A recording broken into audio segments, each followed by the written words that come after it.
করতে বর্ধমানের রাজনৈতিক তৎপরতা এখন তুঙ্গে। সেই আবহেই আজ এক বর্ণাঢ্য মিছিলের মধ্য দিয়ে বর্ধমান উত্তর বিধানসভা কেন্দ্রের তৃণমূল কংগ্রেস প্রার্থী নিশীথ কুমার মালিক তার মনোনয়নপত্র দাখিল করলেন। সকাল থেকে বর্ধমান 1 নম্বর ও 2 নম্বর ব্লকের বিভিন্ন প্রান্ত থেকে কর্মী সমর্থকদের ঢল নামে। সময় যত গড়িয়েছে ততই মিছিল জনসমুদ্রে পরিণত হয়েছে। কয়েক হাজার মানুষের উপস্থিতিতে কার্যত রাস্তা জুড়ে নেমে আসে সবুজের জোয়ার। কর্মী সমর্থকদের হাতে ঘাসফুল শিবিরের পতাকায় ঢেকে যায় চারপাশ। গোটা এলাকা যেন পরিণত হয় এক সবুজ মেলায়।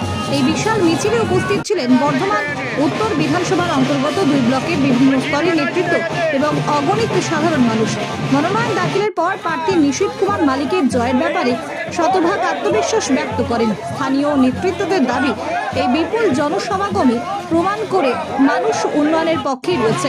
সব মিলিয়ে আজকের এই মনোনয়ন দাখিল ঘিরে বর্তমানে বর্ধমান উত্তরে তৃণমূল কংগ্রেসের শক্তি প্রদর্শন ছিল চোখে পড়ার মতো এবং রাজনৈতিক মহলে যথেষ্ট তাৎপর্যপূর্ণ। একদম। আজকে মমতা বন্দ্যোপাধ্যায় পরপর 4 বার আমাকে টিকিট দিয়েছেন। আমি 2 বার বিধায়ক হয়েছি, এবার 3য় বার হ্যাট্রিক হবে। তো সভাপতি মানুষের সঙ্গে সম্পর্ক সেরকমভাবে বন্ধুত্বপূর্ণ সম্পর্ক, সকলের পাশে থেকে কাজ করেছি একসঙ্গে থেকে। তো স্বাভাবিক মানুষের আজকে উচ্ছ্বাস, এটা হওয়াটাই স্বাভাবিক। মাথার ওপর আছে মমতা বন্দ্যোপাধ্যায় আশীর্বাদ, অভিষেক বন্দ্যোপাধ্যায় আশীর্বাদ, সভাপতি মানুষের উন্মাদনা একটু এসেছে। দেখুন, আমরা 60 থেকে 70 হাজার ভোটে জয়লাভ করবো, এটা শুধু সময়ের অপেক্ষা। 4 তারিখ হলেই বুঝতে হবে।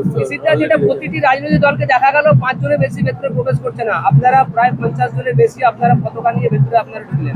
না না, ওটা আমাদের বেজুরি করে বলছিলাম, আমরা 5 জন ঢুকেছিলাম। পতাকা নিয়ে কেউ ঢুকেনি, 5 জন আমরা 5 জনই ছিলাম। সেটা যদি কেউ ঢোকে সেটা আমরা পেছু আমরা বলতে পারবো না। সে মানুষের আবেগ।